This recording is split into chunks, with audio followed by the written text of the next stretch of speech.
Naranasan mo na bang tumulong sa iba? Pero nung ikaw ang may kailangan, walang nagbigay ng tulong. Ang kwentong ito ay hango sa totoong buhay. Mula ito sa isa nating kabayan na itago na lang natin sa pangalang Carlos. Taong 1980. Isla ng Panay. Nay, lalabas po sana ako Makikipaglaro lang po ako sa mga kapitbahay. Natapos ko na din po yung mga hugasin. Naligpit ko na din po yung higaan. Wika ni Carlos.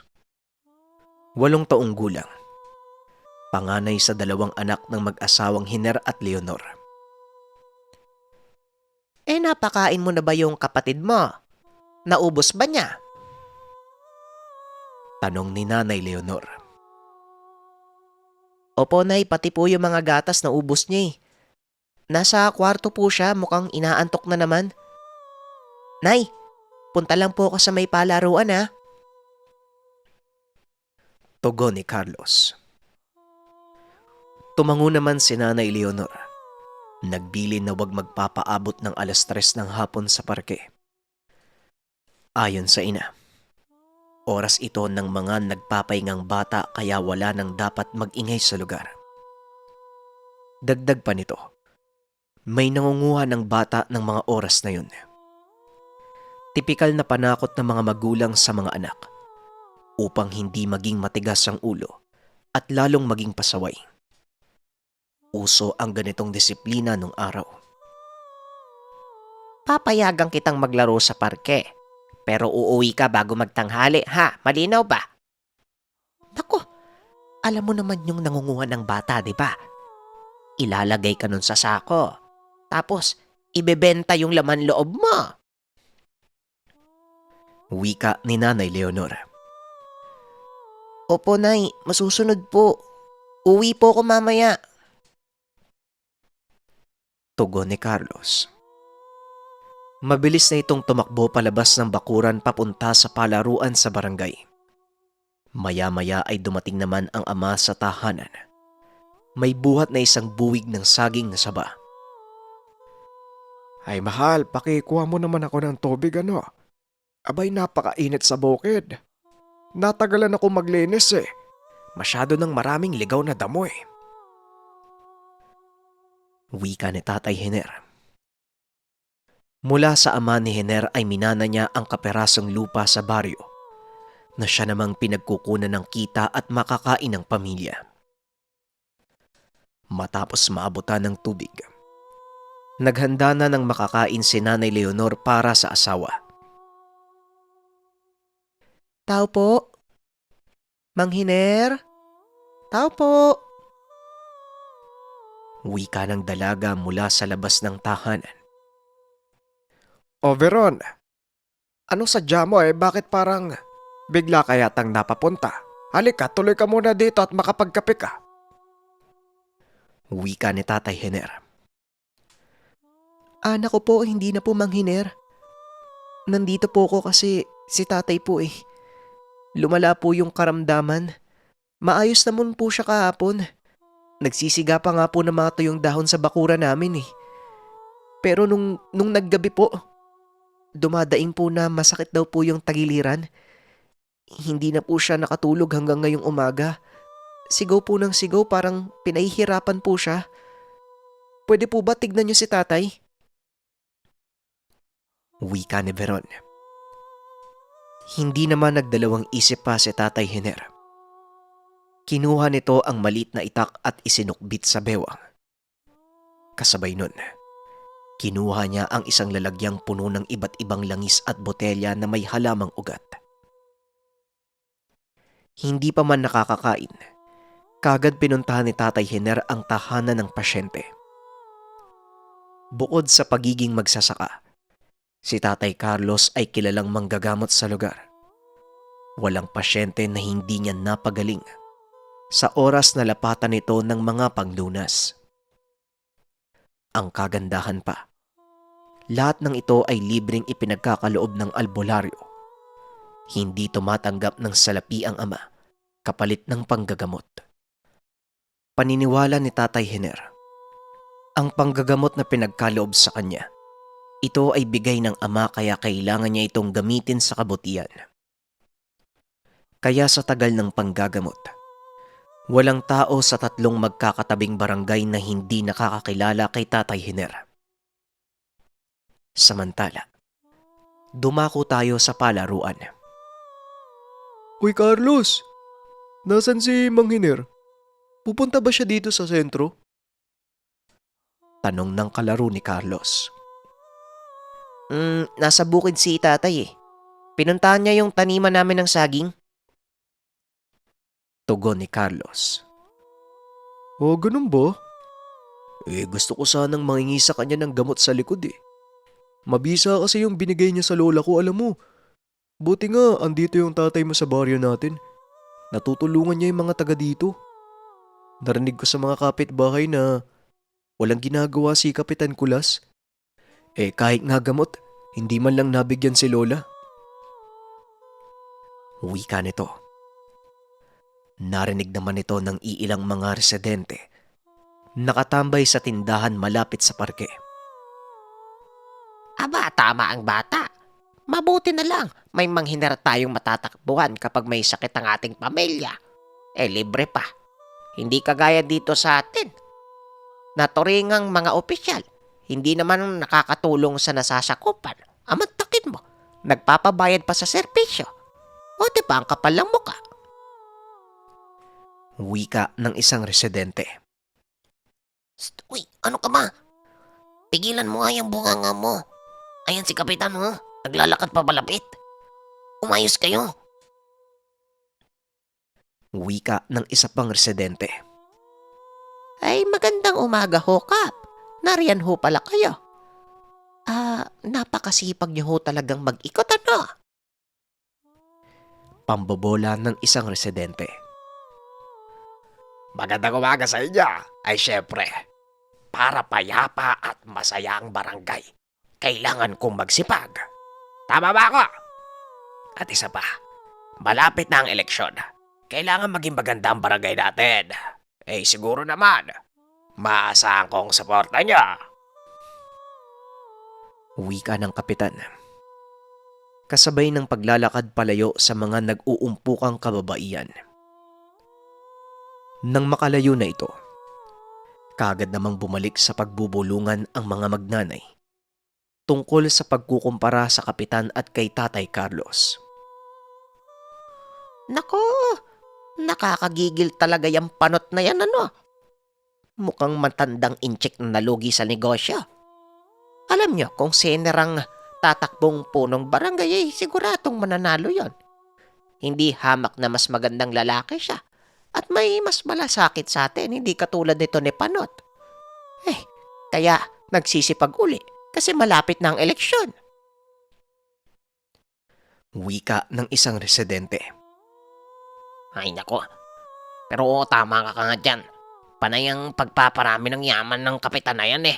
Wala namang ambag dito sa baryo yung si Panot. Huling wika ng isang residente. Balik tayo kay Tatay Hiner. Nang mga sandaling iyon ay nasa tahanan na ni Veron. Kadyo, inumin mo to ha. Batay sa inilabas ng tawas, nasagi mo yung tikbalang na nakatira sa puno ng kaymeto. Uy nako, oo. Nagalit dahil sa pagputol mo ng mga sanga. Pati na din yung pagsusunog mo ng dahon at basura malapit sa puno ng kaymeto. Wika ni Tatay Hiner. Mabilis nitong nalaman ang sanhi ng karamdaman ng kabaryo. Gamit lamang ang kandilang ipinapatak sa tubig na may orasyon.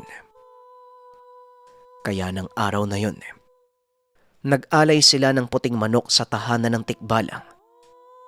Si Tatay Hiner na mismo ang nakiusap sa elemento upang pagalingin ang kabaryo.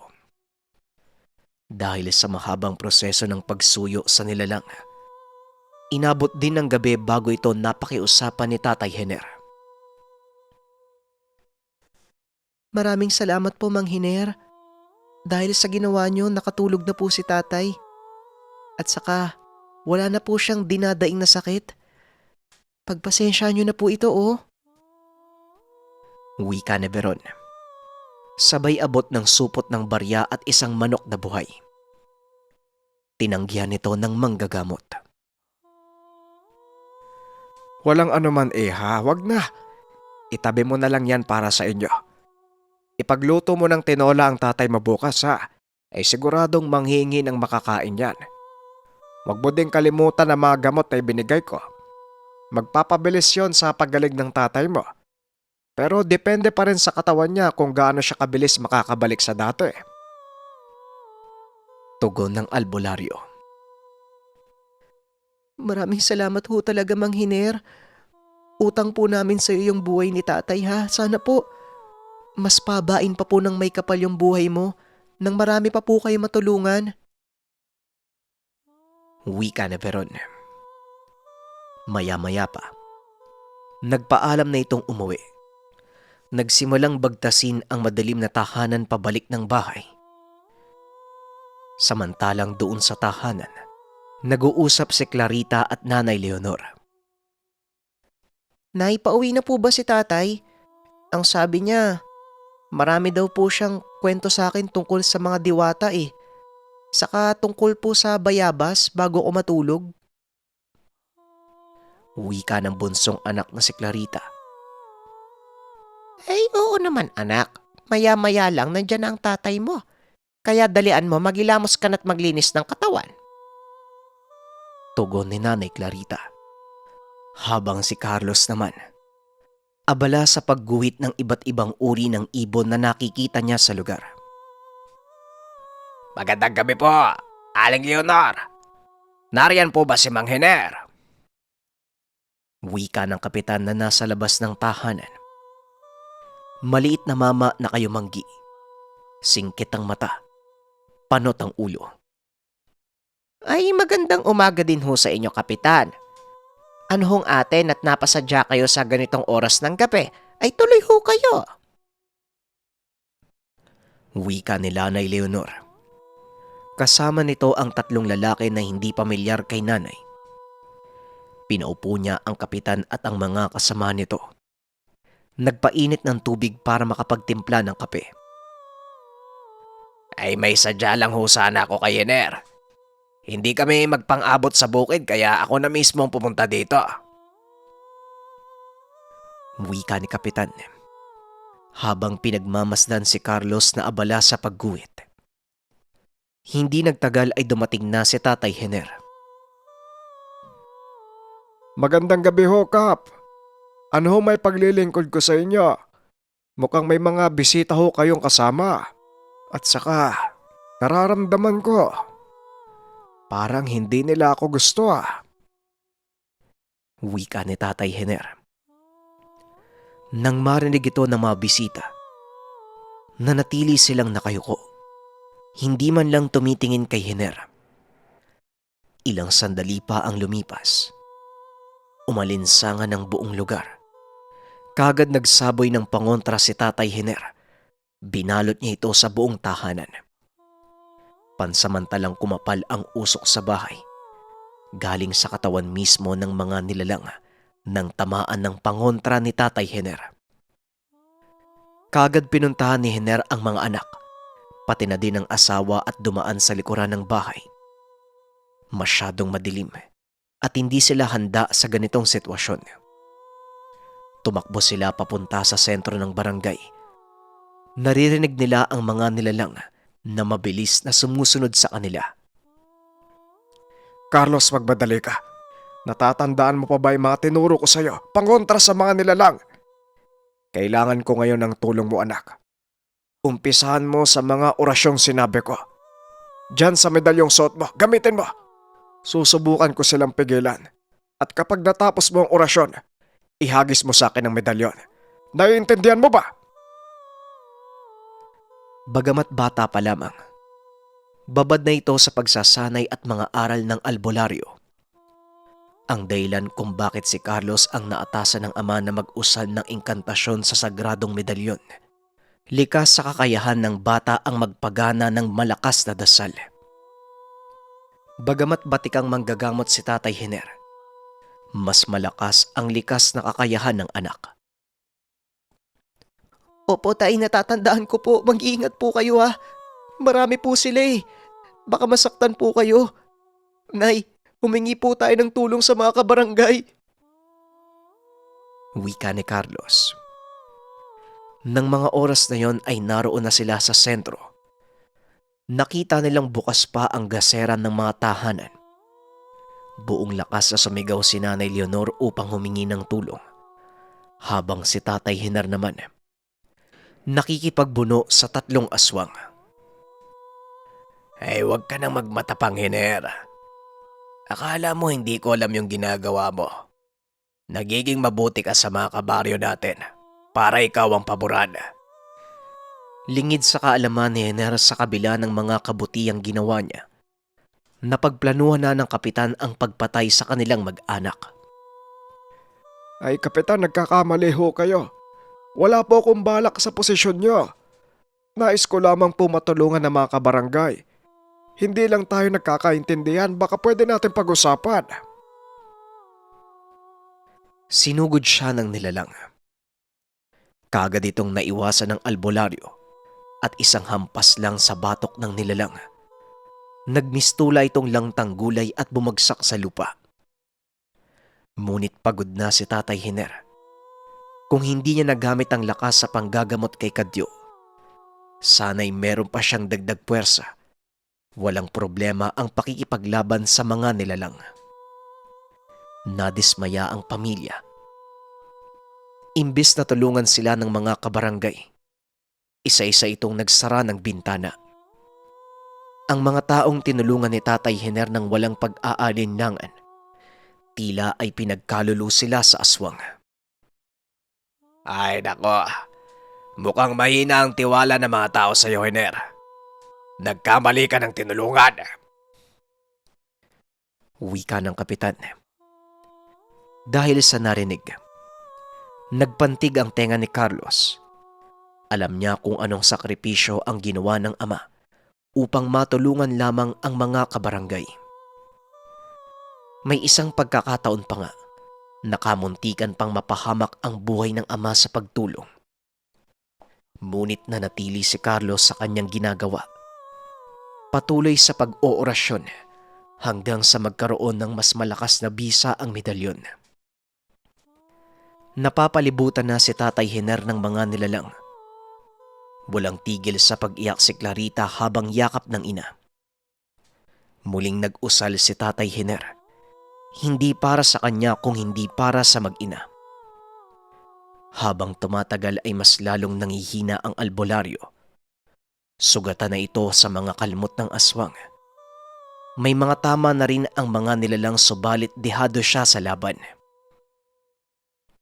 Hener, ako sa'yo tumigil ka na. Huwag ka nang mangialam. Pangako, hindi ko dadamay ang pamilya mo. Magkasabay na sumugod kay Tatay Hener ang 2 aswang. Gamit ang natitirang lakas, sinabayan ito ng ama hanggang sa bigla siyang nakarinig ng putok ng baril. Ay, mas mabuti palang ganito eh. Pinahihirapan ko pa yung sitwasyon. Dito wala kang takas. Wika ng kapitan. Konti na lang tay. Konti na lang po. Lakasan niyo po yung loob niyo. Malapit na. Ilang sandali pa ang lumipas. Muling bumangon ang mga aswang na pinabagsak ni Hener. Nagawa nitong gamutin ang sarili habang abala ang albularyo sa pakikipaglaban sa iba pang kasama nito. Dinig ni Carlos ang paglagutok ng mga buto habang inuunat ang katawan. Mahal, umalis na kayo dito. Puntahan mo ang kapatid ko sa kabilang baryo. Ikaw nang balang magpaliwanag. Susubukan kong pigilan ang mga ito. Wika ni Hener. Ang sabi ko naman sa'yo, Hener, sumuko ka na. Pangako, hindi ko idadamay ang pamilya mo. Wika ng kapitan. Ang hindi nito alam, pinapatagal lamang ni Tatay Hener ang oras hanggang sa matapos ang anak. Ilang sandali pa, Binato ni Carlos ang medalyon sa ama. Ngunit hindi niya napansin ang aswang na nasa gilid lamang. Akmang papasugod na sa kanya. Matagumpay na naihagis ni Carlos ang medalyon. Ngunit kasabay nito ang pagtilapon niya palayo sa pamilya. Tinamaan siya ng aswang. Walang malay na bumagsak sa lupa si Carlos. Nang mahawakan ni Tatay Hiner ang medalyon. Mabilis siyang sumugod. Ramdam ang pagdaloy ng puwersa sa buong katawan. Ilang beses siyang binaril ng kapitan. Ngunit lumilihis lamang ang bala sa kanya. Teka, huwag kang lalapit. Ano ba ginagawa niyo? Patayin niyo to! Wika ng kapitan. Subalit tila mga estatwang nakatayo ang mga kasama. Naramdaman nila ang presensyang nagmumula sa albularyo. May kung anong puwersang pumipigil sa kanila upang hindi makaalis sa pwesto. Ilang sandali pa ang lumipas. Malakas sa suntok ang tumama sa mukha ng kapitan. Nabali ang leeg nito at tuluyang namatay. Habang ang tatlong aswang kaagad nang nagpulasan papalayo sa lugar. Carlos! Carlos anak! Naririnig mo ba ako? Wika nito. Hindi sumasagot ang anak. Nanatiling nakahandusay at hindi gumagalaw. Pumalahaw ng iyak si Clarita nang makitang hindi gumagalaw ang kuya. Magkasabay nilang nilapitan ang katawan ni Carlos. Nagbukasan ng pinto at bintana ng mga kapitbahay. Nang makita ito ni Tatay Hiner, kumunot ang mukha ng albularyo. Ni minsan, hindi kami nanghingi ng tulong sa inyo. Lahat ng pakiusap nyo pinagbigyan ko. Pero anong sinukli nyo? Pikit mata kayong naging saksi habang nasa peligro ang mag-ina ko. Pasensya na sa inyong lahat. Hanggang dito na lang tayo. Iiwan ko na ang baryong ito. Naglakad sila palabas ng baryo. Buhat ni Tatay Hiner ang anak. Saan naman tayo pupunta, Hiner? Si Carlos! Si Carlos! Wika ni Nanay Leonora habang hinahalikan ang pisngi ng walang buhay na anak. Lilipat tayo sa ibang lugar. Malayo sa mapait na alaala. Siguradong ayaw ni Carlos na makita tayong malungkot. At saka, Tay? Ano pong nangyari, Tay? Nasaan na po si Kapitan? Wika ni Carlos. Nagulat ang pamilya sa nasaksihan. Maging si Mang Hiner. Hindi alam kung paanong nabuhay ang anak sa nangyari. Ang tanging naaalala niya. Nakakita siya ng maliit na liwanag sa kalangitan. At dito na nagkamalay ang anak. Sa isip niya, ang pagtulong sa ibang tao, hindi man nangangailangan ng kapalit. Pero may mga mata na palaging nakakakita ng ating ginagawa. At sa oras na ikaw naman ang malagay sa peligro, asahan mong merong darating na tulong. Hindi man sa mga tao, kung hindi sa ating mga pinaniniwalaan. Kung sakaling bigla kang iwanan ng asawa mo, walang dahilan, walang pagpapaliwanag, maraming taon yung lumipas. Maghihintay ka ba? Hahanapin mo ba siya? O gagawin mo ang ginawa ng ating bida? Ang kwentong ito ay hango sa totoong buhay. Mula ito sa isa nating kabayan na itago na lang natin sa pangalang Nato. Taong 1987, Baryo Yating. Wala nang ibang ginawa si Tatay Conrado kung hindi mag-ipon upang hanapin ang asawang hindi na bumalik ilang taon na ang nakalipas. 10 taon pa lamang si Nato na nagpaalam ang ina na uuwi lamang ng probinsya ang buong akala nilang mag-ama. Bibisita lang ito sa mga kapamilya. Pero bakit inabot na ng 3 taon ang paghihintay? Tila kinalimutan na sila ni Nanay Tessa. Halos lahat ng trabaho ay ginagawa na ng ama. Makapagtabi lamang kahit paunti-unti para makapiling ang asawa. Anak, konting sipag na lang ha. Sasapat na tong naipon natin para makita natin yung Nanay Tessa mo. Kahit anong rason sa paglayo niya, hahanapin ko pa din yung nanay mo. Kahit hindi ko alam kung bakit niya tayo iniwan. Wika ni Tatay Conrado. Tay, hindi po kaya may nangyaring masama kay nanay? O baka naman po, ayaw niya na sa atin. Kaya mas pinili niyang lumayo ng walang pasabi. Pero kahit ano pa po yung dahilan, Tay, sana naisip niyang may pamilyang nag-aantay sa kanya. Tugon ni Nato. Ang sabi niya lang, bago siya umalis, dadalaw siya sa mga magulang niya. Kung alam ko lang na hindi siya babalik, edi sana sumama tayo. O hindi kaya, hindi na lang ako pumayag. Nakampante ako sa nanay mo, akala ko mahal niya tayo eh. Tapos hindi tayo iiwan. Mabait si Nanay Tessa mo kaya malaki ang tiwala ko sa mga sinabi niya. Kaya anak, maganda ka na magamit, baka sa makalawa o hindi kaya sa susunod na buwan makakaalis na tayo. Meron namang ibinigay na address yung ninang mo eh. Kung kailangan nating suyudin yung buong Visayas, makita lang yung nanay mo, gagawin natin yun. Wika ni Tatay Conrado. Halos maiyak si Nato sa payag ng ama. Talagang buo ang pasya nitong mahanap ang asawa. 1 linggo matapos ang pag-uusap, nakabili na sila ng tiket sa barko. Kahit hindi sigurado sa gagawin at hindi alam kung anong kahihinatnan ng paghahanap, mas minabuti na lang ni Nato na alalayan ang ama. Maging siya, nais masagot ang matagal na mga katanungan. Dahil hindi pa uso ang mga Roro bus ng mga panahong ito, nagtiis silang bumiyahe ng halos 2 araw sa karagatan. Nasa pantalan pa lang ng Capiz, kaagad nilang tinanong kung saan ang sakayan papunta sa address na hawak. Nagsitinginan pa ang mga tao sa kanila nang marinig ang lugar. Hanggang sa isang matanda ang tumugon sa ama. May dala itong bayong na naglalaman ng kung anong mga ugat na halaman.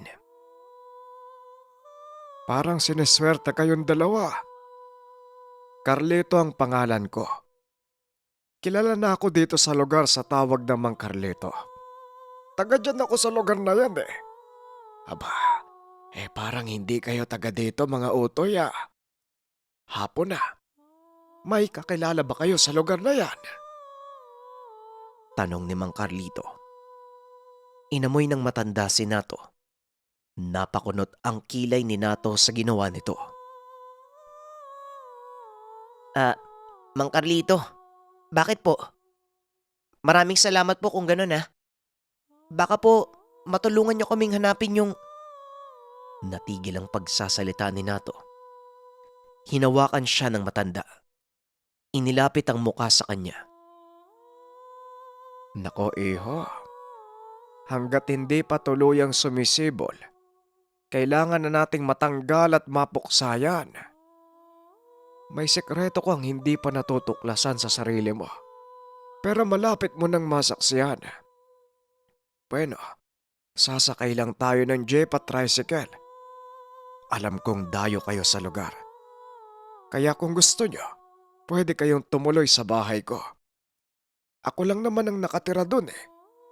Medyo liblib nga lang ang baryo, pero may mga ilan pa ding naninirahan sa lugar. Wika ni Mang Conrado.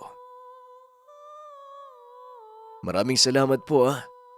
Balak nga din po naming maganap ng pansamantalang matutuluyan. Magbabayad na lang po kami kung magkano. Sa Manong Carlito, may problema po ba sa anak ko? Bakit ganyan po kayo kung makatitig sa kanya? Tanong ni Tatay Conrado. Sa ngayon wala naman. Pero hindi pangkaraniwan ang kagaya ng anak mo. Sa ngayon, hindi ko pa maipapaliwanag ang lahat. Sige na, sumakay na muna tayo. Sa bahay na tayo mag-usap. Wag dito. Maraming mata, maraming tengang nakikinig. Habang nasa biyahe, hindi maiwasang mamangha ng mag-ama sa taniman. Sobrang ganda ng mga nadadaanan. Mga malalapad na asyenda ng tubuhan. Mais at maging mga nakailerang nyug. Tanaw din sa hindi kalayuan ang asul na kulay ng dagat. Nakikita nila ito sa tuwing magagawi ang sinasakyan sa mataas na bahagi. Bigla namang kumuha ng luya ang matanda mula sa bayong. Nagtipak ito ng maliliit at tila may binulong sa hangin. Habang nilalapit sa bibig ang hawak.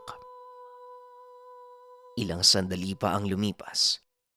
Kumuha ito ng tela at barya sa bulsa. Binalot ang luya kasama ng barya at isinabit sa bewang ng binata. Nagtataka man ang mag-ama. Hinayaan na lang nila ang matanda. Nararamdaman ni Tatay Conradong hindi masama ang ginagawa ni Mang Carlito. Iniisip na lamang niya na baka naniniwala sa pamahiin ang matanda. Halos kalahating oras ang naging biyahe bago nila narating ang baryo. Pagkababa ng jeep, sumakay sila ng tricycle papasok ng lugar. Tama naman ang sinabi ng matanda. Liblib at wala masyadong kapitbahay. Magkakalayo ang pagitan ng tahanan sa lugar. Madilim na nang makarating sila sa bahay ni Mang Carlito. Mababaka sa mukha ng mag-ama ang pagod sa biyahe. Pero bago pa man makapasok ng tahanan, nahinto sila sa tapat ng pintuan. Napatingin ang mag-ama sa mga nakasabit na maliliit na bote. Sa unang tingin, tila disenyo lamang. Ngunit kung titignan maigi, meron itong laman ng mga insekto at nilagyan ng may kulay na tubig. Napansin ng matanda ang dalawa. Huwag niyo masyadong titigan. Baka lumabas sa mga alaga kong nasa bote. Halina kayo. Kung ano man ang nakikita niyo sa bahay ko, huwag niyo nalang pansinin. Kailangan sila bilang proteksyon. Nagugutom na ba kayo, Osha? Magbihis muna kayong dalawa ha. Dito kayo sa kwarto sa bandang kanan. Huwag kayong mahiya. Ituring yung bahay niyo to. Magluluto muna ako ng hapunan. Wika ni Mang Carlito. Maraming salamat po ha. Paano na lang po kung wala kayo? Tatanungin ko po tong malaking utang na loob. Maswerte kami na nakasabay po namin kayo. Wika ni Tatay Conrado.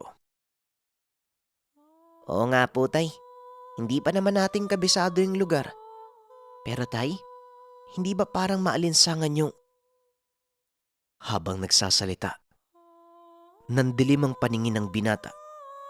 Nakaramdam ito ng paninikip ng dibdib at nawalan ng malay. Nataranta si Mang Conrado at inalalayan ang anak. Medyo may kabigatan si Nato, kaya pinagtulungan nila ito ng matanda. Inihiga ng maayos sa mahabang sopa. Hindi alam ni Tatay Conrado ang gagawin kaya pinakalma ito ng matanda.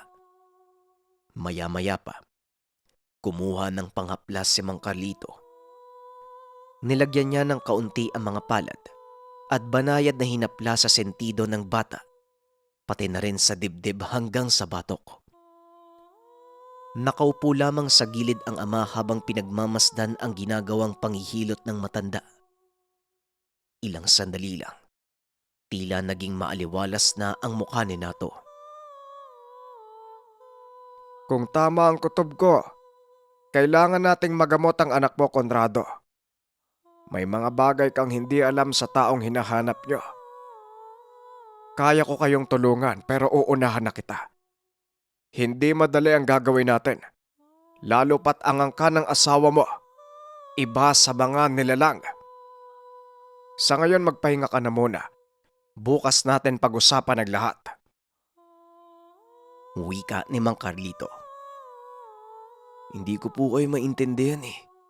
Kilala niyo po ba yung asawa ko? Naguguluhan po ako eh. Pero kayo po ang bahala, Manong. Nakikituloy lang po kami. Siguro po kumain na lang po muna tayo na makapagpahinga na rin po yung anak ko. Tugon ni Tatay Conrado. O sige na, sa palagay ko tayo lang muna ang kakain.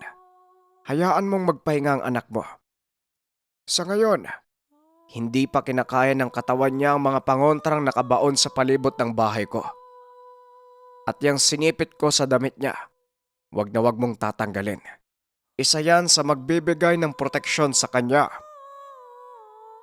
Wika ni Mang Carlito. Kahit hindi na alam ni Tatay Conrado ang iniisip ng matanda. Tumango na lamang ito bilang pagsang-ayon.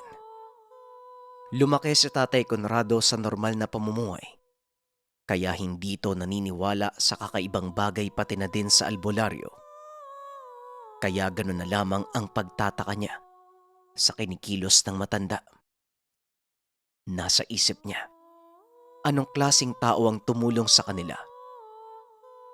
Ganun pa man. Nangibabaw ang pagnanais niyang makita ang asawa. Nanalangin siya na sana gabayan sila upang makita kung saan naroon si Nanay Tessa. Katulad ng sinabi ng matanda, hinayaan na lang muna ng ama na makapagpahinga ang anak. Hindi na lang ito ginising. Bagkus pinagtulungan nilang maipasok sa kwarto upang makapagpahinga ng maayos. Bago pa man mapasok ang binata, may kinuha ang matanda sa loob ng kwarto. Nilipat niya ang mga maliliit na bote na may lamang insekto. Kaunting pagpapaliwanag sa lugar. Halos lahat ng sulok at kanto ng bahay may nakalatag na maliit na bote na nilagyan ng langis. Kasama nito ang sari-saring insekto na tila tulog lamang sa loob ng bote. Yung iba ay nakasabit sa bawat pintuan ng bahay ng matanda. Maayos ang pamamahay ni Mang Carlito. May 2 kwarto na magkatabi. Bungad ay sala at sa kabilang bahagi ang kusina. Sa gilid naman ng banyo, meron itong pintuan palabas ng kusina at ang likod ay ang maisan. Sa pagpapatuloy ng kwento, naging maayos naman ang unang gabi ng mag-ama. Kahit hindi nakakain ng hapunan, tuloy-tuloy naman ang tulog ng binata. Kinaumagahan, maaga itong bumangon at naghanap ng makakain. Kasama si Tatay Conrado, naabutan nilang nag-aayos ng kusina ang matanda. Nailatag na ni Mang Carlito ang agahan na may kasamang mainit na kape. Magandang umaga po, Mang Carlito. Ang aga niyo po, nakakaya. Tapos na kayong magluto. Sana po ginising niyo ako para natulungan ko kayo. Wika ni Tatay Conrado. Parang ang sarap po niyan, Mang Carlito ah. Ang aga niyo pong nagising, halina po kayo tayo, umupo na po tayo. Kanina pa po ako nagugutom dahil sa nangyari kagabi. Sa pakiramdam ko po, kumukulo po talaga yung tiyan ko. Wika ni Nato. O sige na, kumain ka na anak. Magkakape lang muna ako. Kumain kami ni Mang Carlito bago natulog eh. Kagabi hindi na lang kita ginising. Mukhang pagod na pagod ka eh. Nga pala, kumusta na yung pakiramdam mo? Hindi na ba naninikip yung dibdib mo? Tanong ni Tatay Conrado. Mauna na kayo mag-agahan na. Tatapusin ko lang tong pag-aayos sa mga alaga ko. Hindi nasisikip ang dibdib niyan. Tinanggal ko muna yung mga protection dito nilipat ko sa likod ng bahay. Kung meron mang iilang bote sa tapat, hindi na yan makakaapekto sa binata. Saka na to, huwag ka muna mag-ikot sa bahay ha. Kailangan mo pang magamot. Alam kong mabuti kayong tao kaya bukal sa loob kong tulungan kayo. Lalong-lalo na ikaw na to. Wika ni Mang Carlito. Ano po bang sakit ko? At saka, paano po nangyari yun? Malakas naman po yung katawan ko ah.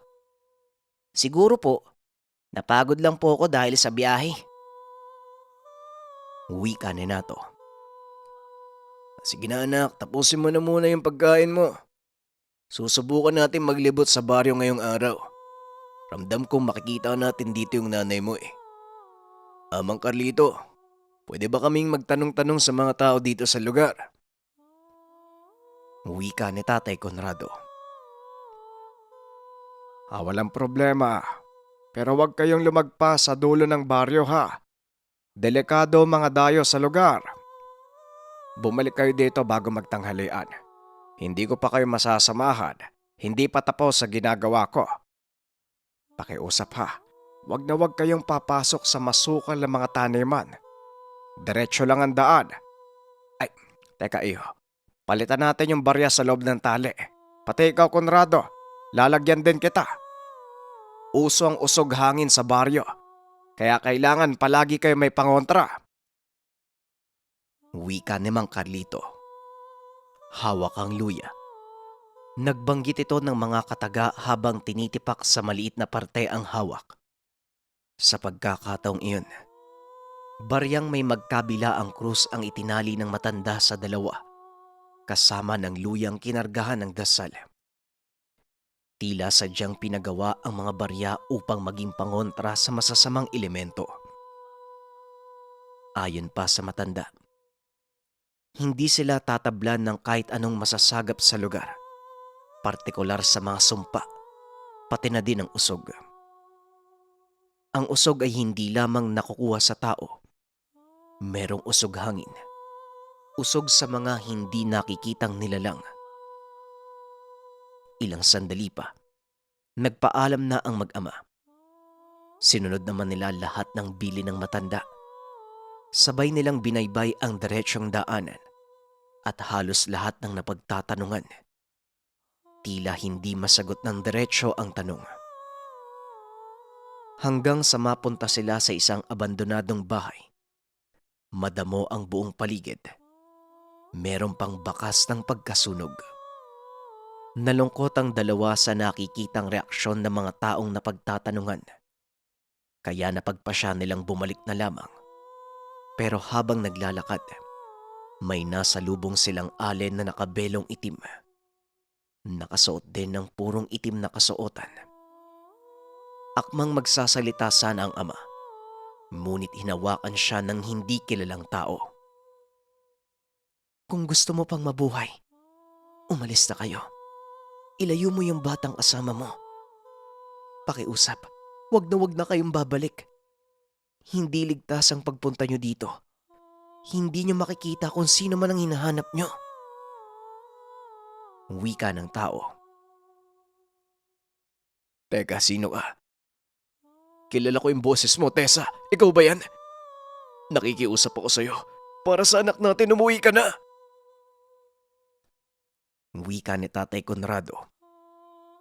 Hinigpitan nito ang paghawak sa braso ni Tatay Conrado. Halos masugatan ang balat niya dahil sa mahabang kuko ng babae. Sa tagpong iyon, biglang hinablot ni Nato ang braso ng ama. Buong tapang na itinulak palayo ang kaharap. Tinignan nitong mabuti ni Nato. Unti-unti namang umatras ang babae hanggang sa tuluyan itong lumayo sa kanila. Inalalaya naman ng anak ang ama na tila natigilan dahil sa nangyari. Niyugyug pa ang ama upang matauhan. Tay! Tay! Ayos lang po ba kayo? Tara na po! Nanginginig pa kayo ah. Ano pa yun? Kung sino man siya, parang baliw eh. Wika ni Nato.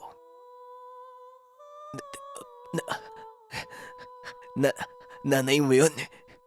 Hindi ko maintindihan pero malakas ang kutob kong yun ng nanay mo. Ilang taon kaming hindi nagkasama. Pero kahit hindi niya sabihin, kilala ko ang boses niya at kilos niya. Ano man ang dahilan. Parang dito na tayo hihinto ah. Nak, may iba eh. Parang ibang tao yung nanay mo. Wika ni Tatay Conrado. Hindi na nagsalita ang binata, bagkus inalalayan na pabalik ang ama. Magtatanghaling tapat nang makabalik sila ng tahanan. Naabutan nilang may mga taong kausap ang matanda. Ilang sandali lang natapos na ang matanda sa pakikipag-usap. Ni hindi man lang iyon nakapasok ng tahanan, bagkus nasa tapat lang ng bakuran. Malungkot ang itsura ng dalawa.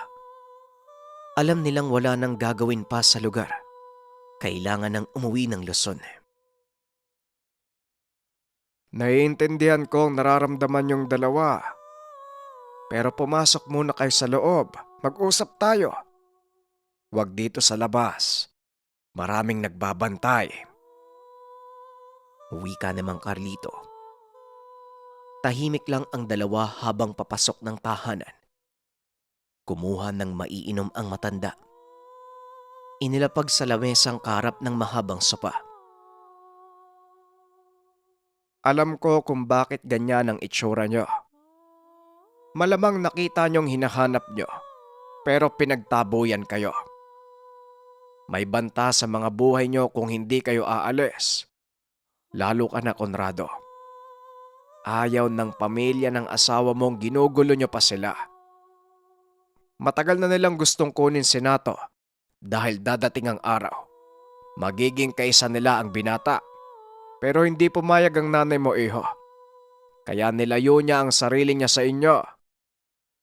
Isang mandaragit ang napangasawa mo, Conrado.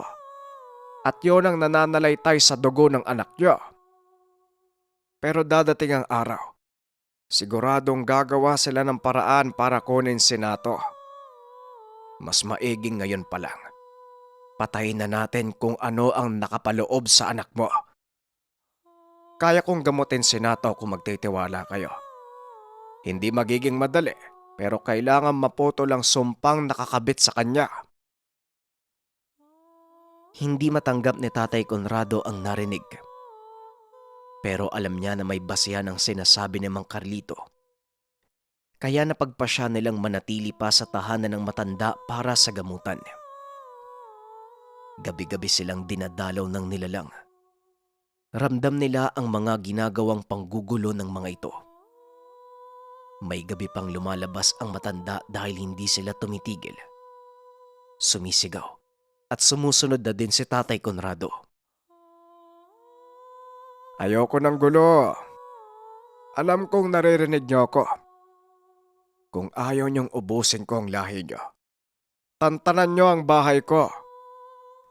Alam niyo kung ano ang kaya kong gawin at alam ko rin kung saan kayo nagtatago. Hayaan niyong mamuhay ng normalang mag-ama. Nasa inyo na yung nanay eh. Huwag niyo nang isama yung anak. Wika ni Mang Carlito. Nandito kami para malaman ko anong nangyari sa'yo, Tessa. Alam ko na kung bakit. Kaya pakiusap ko sa'yo. Tulungan mo ang anak mo na maging normal ang pamumuhay. Pagkatapos ito, babalik na kami sa pinanggalingan namin. Hinding-hindi na kami manggugulo. Wika ni Tatay Conrado. Habang nagsasalita, biglang may bumagsak sa harapan nila. Isang maliit na kulay itim na kabibe. Dinampot ito ng matanda. Alam niyang makakatulong ito sa panggagamot niya kay Nato. Pumasok sila dala ang ibinigay ng nilalang. Nagpatuloy ang gamutan. Hindi naglaon sa patuloy na pagsasagawa ng mga ritual. Pagpapainom ng mga halamang gamot kay Nato. Nailuwa niya ang maliit na itim na ibon. Indikasyon na nagtagumpay ang manggagamot. Binalot ito kasama ng kabibing kulay itim. Walang pagdadalawang isip na sinunog. Nagpasalamat si Tatay Conrado sa matanda. Bumalik na ang mag-ama sa Luzon. Dala ang pagtanggap na hindi na muling babalik si Nanay Tessa. Sa kasalukuyan, nakapag-asawa na si Nato at meron ng mga anak. Nailahad niya ang kwentong ito dahil sa tuwing nagbabakasyon sa probinsya ng asawa, hindi niya lubusang makalimutan ang lahing pinagmulan, ang lihim ng ina, pati na din ang matandang tumulong sa kanya upang mawala ang pagiging aswang. Maraming salamat sa pakikinig ng ating kwento mga kabayan, ano? Kagaya ng sinabi dun sa simula ng video natin, kung sakaling iwanan kayo ng mahal nyo sa buhay, tapos walang rason na ibinigay, hahanapin nyo pa rin ba sila? Kayo nang bahalang mag-share ng comment. Paalam.